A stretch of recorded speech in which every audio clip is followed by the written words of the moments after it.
Hello all, ఈ రోజు వచ్చేసి పర్ఫెక్ట్ పేరెంటింగ్ గురించి అయితే తెలుసుకుందాం. సో నేను ఏదైతే బుక్ ఉంటుందో, book dictionary or else bookish knowledge తెచ్చి నేను ఇక్కడ పెట్టట్లేదు. జనరల్ గా మన లైఫ్ లో జనరల్ గా జరిగే సినారియోస్ ని లింక్ చేస్తూ నేనైతే చెప్తున్నాను. మీ అందరికీ తెలుసు ఆల్రెడీ నేను ఒక కోర్స్ చేస్తున్నాను అని చెప్పేసి. సో అందులో భాగంగానే నేను పర్ఫెక్ట్ పేరెంటింగ్ గురించి చెప్పాలి అని అనుకున్నా. పర్ఫెక్ట్ పేరెంటింగ్ అంటే చాలా మందికి చాలా అజంప్షన్స్ ఉంటాయి. Like first of all perfect parenting అంటేనే దాంట్లోనే ఉంది, ఓకే పర్ఫెక్ట్గా ఉండాలి మనం, అప్పుడే మనం పర్ఫెక్ట్ పేరెంటింగ్ చేయగలుగుతాం. ఆర్ఎల్స్ స్ట్రిక్ట్గా ఉండాలి పిల్లల పట్ల, అప్పుడే పర్ఫెక్ట్ అవుతారు పిల్లలు, అది పర్ఫెక్ట్ పేరెంటింగ్. ఆర్ఎల్స్ కొన్ని రూల్స్ పెట్టి రూల్స్ బేస్డ్గా పిల్లల్ని తీసుకెళ్ళాలి, సో అప్పుడే అది పర్ఫెక్ట్ పేరెంటింగ్ అవుతుంది అని. సో ఇలా చాలా చాలా అజంప్షన్స్ అయితే మనందరికీ ఉంటాయి. సో ఈ రోజు వాటన్నిటిని కట్ ఆఫ్ చేసుకుంటూ అసలు ఎలాంటి పేరెంటింగ్ చేస్తే పిల్లలు బాగవుతారు అన్నది నేనైతే చెప్పాలి అనుకుంటున్నా. దీనికంటే ముందు ఒక disclaimer, I'm not any kind of profession or professional towards the subject. నేను నేర్చుకున్నది, నాకు తెలిసింది మాత్రమే నేను ఇందులో షేర్ చేసుకుంటున్నాను అనమాట. సో స్టార్టింగ్ నుంచి ఎండింగ్ వరకు ఎక్కడ కూడా స్కిప్ చేయకుండా చూడండి, మీకు పర్ఫెక్ట్గా ఓకే ఏంటి అన్నది ఓవరాల్ వ్యూ అన్నది మీకు అర్థమవుతుంది అనమాట. సో ఫస్ట్ సబ్జెక్ట్లో వెళ్ళేదానికంటే ముందు నేను మీకు ఒకటి చిన్న స్టోరీ ఆర్ ఎల్స్ ఏదైనా అనుకోండి చెప్పాలి అనుకుంటున్నాను. ఫస్ట్ ఆఫ్ ఆల్ నేను ఏదైనా చెప్పినా ఏదైనా చేసినా ఇంతవరకు చాలా మంది పాజిటివ్గా రియాక్ట్ అయ్యే వాళ్ళు చాలా మంది ఉన్నారు. అట్ ద సేమ్ టైం ఒక 10లో ఒక మెసేజ్ అయితే ఖచ్చితంగా ఉంటుంది. మన కాలంలో మనం చిన్నప్పుడు ఇలా చేసామా ఏమైనా, ఆర్ఎల్స్ మన అమ్మ వాళ్ళు ఏమైనా మనకి ఇవన్నీ నేర్పించి పెట్టారా, మీరెందుకు ఇలా అన్ని కూడా చెప్తున్నారు అని చెప్పేసి.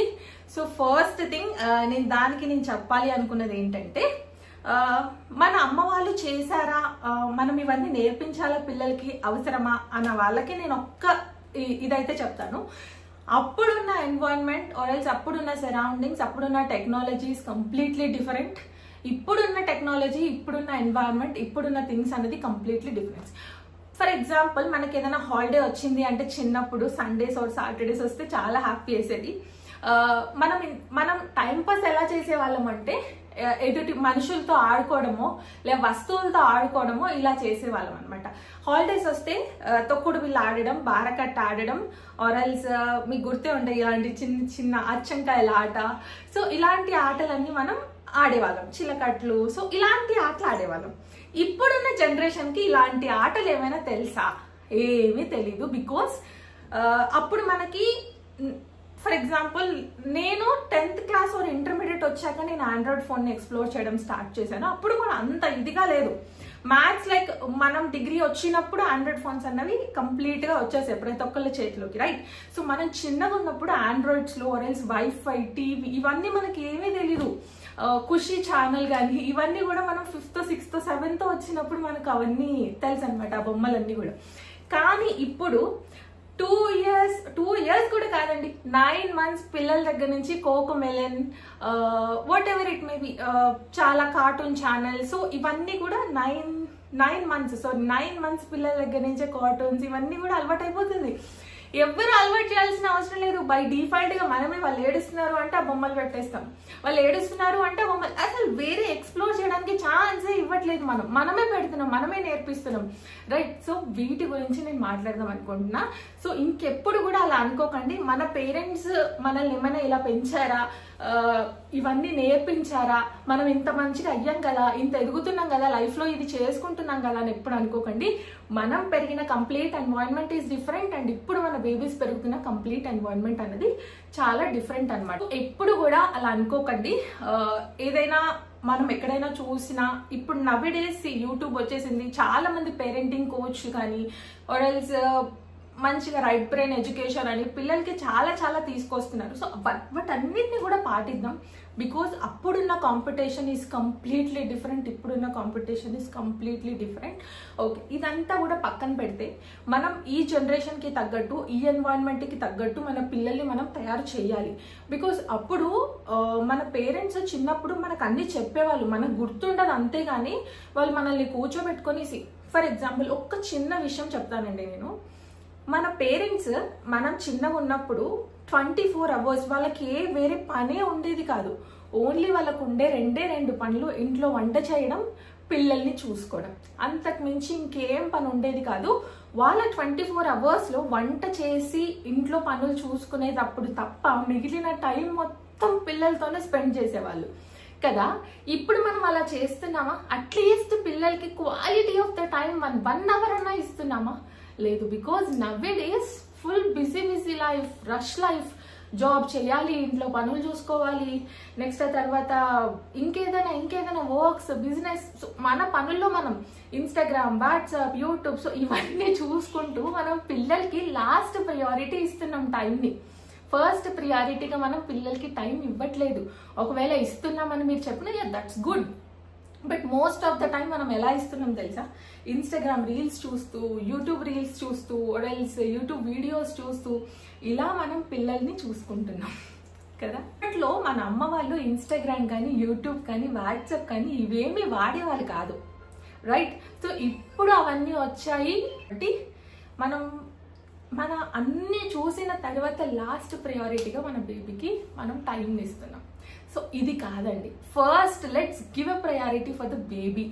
ఇప్పుడు నేను ఎప్పటి నుంచో చెప్తూ వస్తున్నాను, బేబీ పుట్టినప్పటి నుంచి టిల్ 5 years వరకు బేబీస్కి ఎన్ని నేర్చుకోవాలో అన్ని నేర్చుకునే నాలెడ్జ్ బేబీస్కి ఉంటుంది.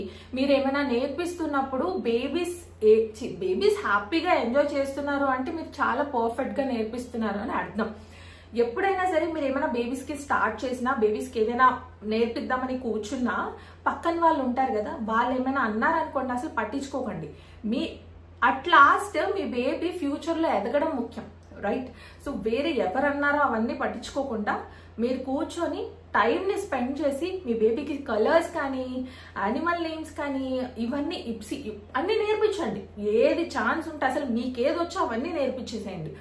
ఎవరైనా వచ్చి ఇవి స్కూల్లో నేర్చుకుంటారు, ఇప్పుడు ఎందుకు నేర్పిస్తున్నాం అని అంటే అసలు పట్టించుకోకండి. బికాజ్ 5 years లోపు ఉన్న పిల్లల బ్రెయిన్ మీరు ఎన్ని ఇంజెక్ట్ చేస్తారో అన్ని ఇంజెక్ట్ చేసుకునే కెపాసిటీ ఉంటుంది, అన్ని నేర్చుకునే కెపాసిటీ ఉంటుంది. వాళ్ళ బ్రెయిన్ని వాళ్ళు ఫ్యూచర్లో స్కూల్కి వెళ్ళాక నేర్చుకుంటారు, అక్కడ నేర్చుకుంటారు, ఇక్కడ నేర్చుకుంటారు, అవన్నీ పక్కన పెట్టండి.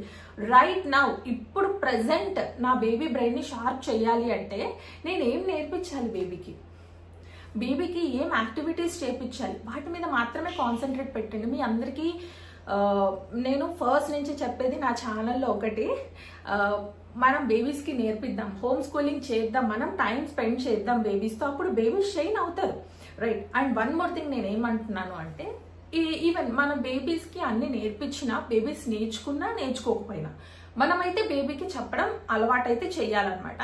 అది ఫర్దర్గా బేబీస్ నేర్చుకుంటారా, నేర్చుకోరా, నెక్స్ట్ తర్వాత వాళ్ళకి ఇంట్రెస్ట్ ఉందా, ఇంట్రెస్ట్ లేదా అన్నది ఇంకా ఫ్యూచర్ స్టెప్లో చూసుకోవచ్చు. ఫస్ట్ అయితే పర్ డే ఒక 5 minutes మనం కూర్చొని నేర్పిస్తే ఏమీ అవ్వదు, నేర్పిద్దాం. And at the same time బేబీస్కి ఇంకొక పాయింట్ అయితే నేను చెప్పాలి, బేబీస్కి ఎప్పుడైనా సరే కంపారిజన్ అయితే చెయ్యొద్దండి. ఈవెన్ చిన్న బేబీస్ అయినా సరే, 2 years బేబీస్ కానీ, 3 years బేబీస్ కానీ ఎప్పుడు కూడా మీరు పక్క బేబీస్తో కంపేర్ చేయొద్దు. అట్లీస్ట్ మీ బేబీని మీరు తిట్టద్దు, అరే వాళ్ళు చూడు ఎంత సైలెంట్గా ఉంటున్నారు, నువ్వున్నో ఇంత అల్లరి చేస్తున్నావు, ఇలాంటి సెంటెన్సెస్, ఇలాంటి నెగటివ్ అఫర్మేషన్స్ మన బేబీస్ ముందు మనం మాట్లాడకూడదు. సో ఇది ఇంతకు ముందు కూడా నేను చెప్పాను అండ్ ఇప్పుడు చెప్తున్నాను, మన బేబీస్ ముందు ఎప్పుడూ నెగిటివ్ అఫర్మేషన్స్ని మాట్లాడకండి. వాళ్ళ బేబీ బాగున్నారు, సైలెంట్గా ఉన్నారు, మీ బేబీ అల్లరి చేస్తున్నారు అంటే సియో బేబీ సో యాక్టివ్, అలా ఆలోచించండి.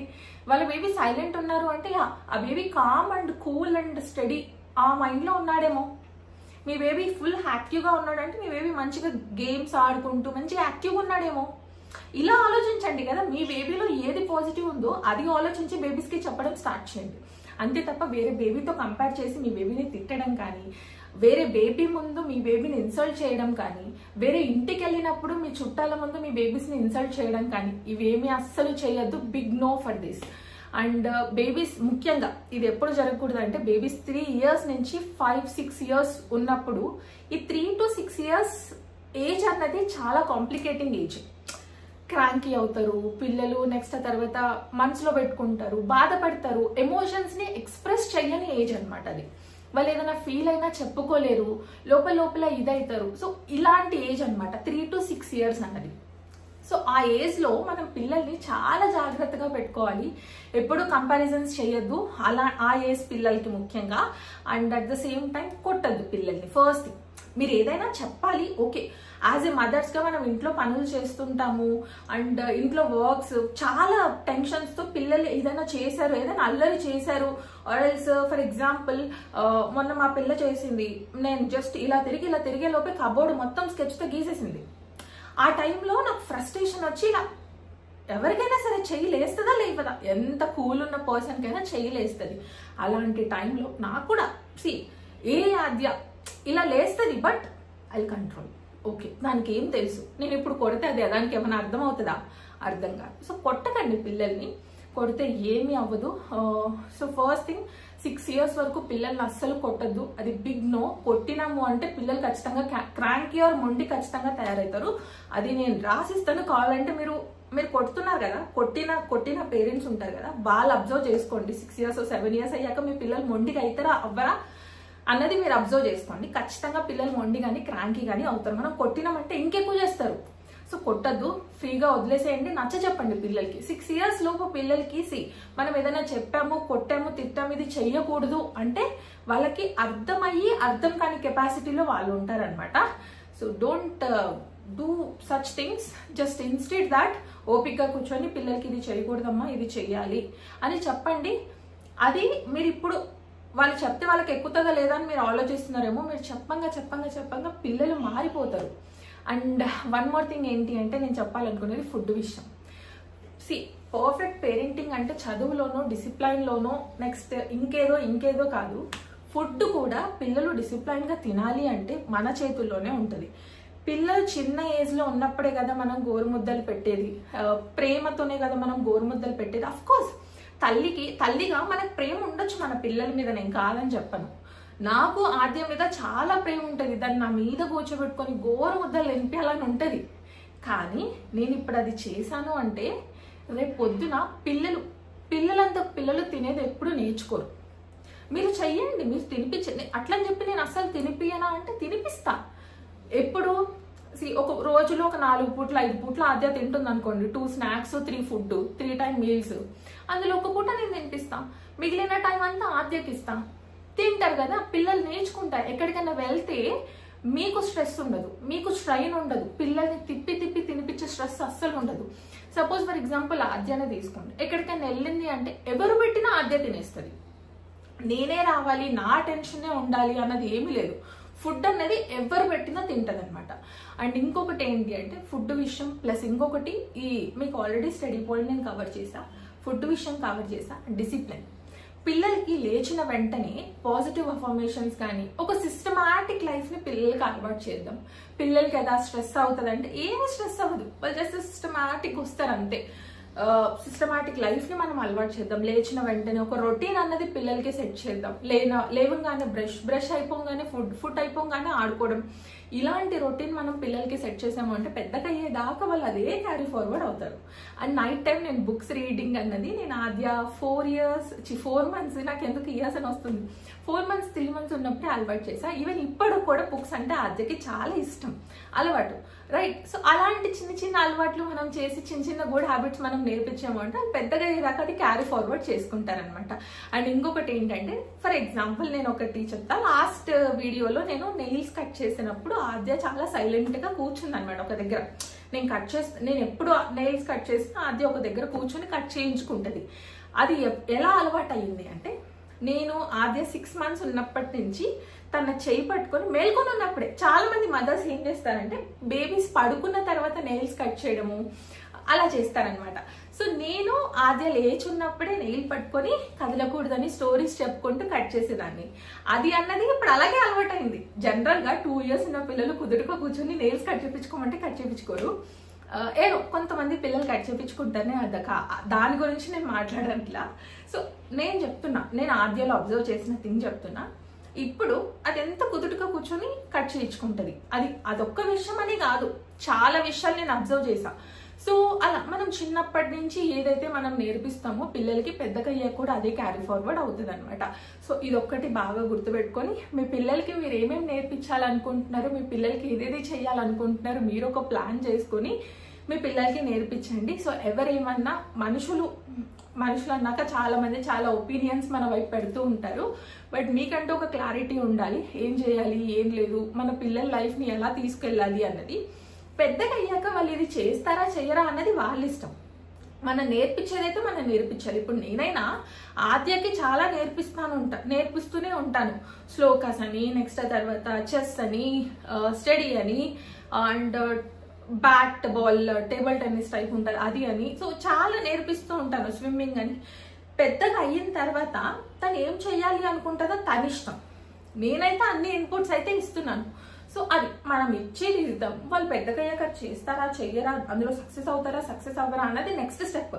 మనం ఆ నెక్స్ట్ స్టెప్ ని ముందుగానే ప్రెడిక్ట్ చేసి మనం ఈ స్టెప్ లో మనం ఆపేయలేం కదా. So let's do. మనం ఏది బెస్ట్ ఇవ్వగలిగితే బేబీస్ కి అంత బెస్ట్ ఇవ్వగలుగుతాం. బికాజ్ మనం కష్టపడేది అండ్ మనం ఇంత ఏజ్ వచ్చినా కూడా, పిల్లలు పుట్టినా కూడా మనం ఎందుకు సంపాదిస్తున్నాం, ఎందుకు మన ఫ్యామిలీ కోసం మనం ఇంత చేస్తున్నాము అంటే అది పిల్లల భవిష్యత్తు కోసమే కదా. ఇప్పుడు మేమైనా సరే, నేను కానీ మా హస్బెండ్ కానీ ఎంత కష్టపడుతున్నామంటే రేపు పొద్దున ఆద్య భవిష్యత్తు కోసమే కదా. పిల్లల భవిష్యత్తు బాగుండాలి, మన లైఫ్ బాగుండాలి. సో పిల్లలు బాగున్నారు, పిల్లల లైఫ్ బాగా అవుతుంది అంటే ఆబ్వియస్గా మన లైఫ్ బాగుంటుంది. సో మన పిల్లల్ని మనం డిసిప్లైన్గా and at the same time వాళ్ళకి అన్ని నేర్పిస్తూ చక్కగా చలాకీగా హుషారుగా మనం పెంచుదాం. ఈ వీడియోలో చెప్పాలనుకున్న ఇన్ఫర్మేషన్ అయితే ఇదేనమాట. ఏదో ప్రిపేర్ అయ్యి ఆర్ఎల్స్ అందులో ఉన్న అఫర్మేషన్స్ అని, పర్ఫెక్ట్ పేరెంటింగ్ అని, పాజిటివ్ పేరెంటింగ్ అని, ప్రోగ్రామింగ్ అని, సో ఇలా చాలా సబ్జెక్ట్ ఉంటుంది. బట్ అవన్నీ నేను తీసుకొని చెప్పలేదు. జనరల్ సినారియోస్తో అవన్నీ సబ్జెక్ట్ చెప్పినా, జనరల్ సినారియోస్ చెప్పినా ఇదే సబ్జెక్ట్ ఉంటుంది. ఓవరాల్గా అయితే ఇంతే. నేనైతే ఇది చెప్పాలనుకున్నాను అండ్ ఎస్ మీతో అయితే షేర్ చేసుకున్నాను. నచ్చితే కనుక ఖచ్చితంగా లైక్ చేయండి అండ్ ఎవరికైనా యూజ్ అవుతే వాళ్ళకి షేర్ చేయండి. Thank you so much. Video బాగా లెంతీ అయిపోయింది, బోర్ కొట్టుండొచ్చేమో, sorry for that. Thank you so much for watching this video. Bye.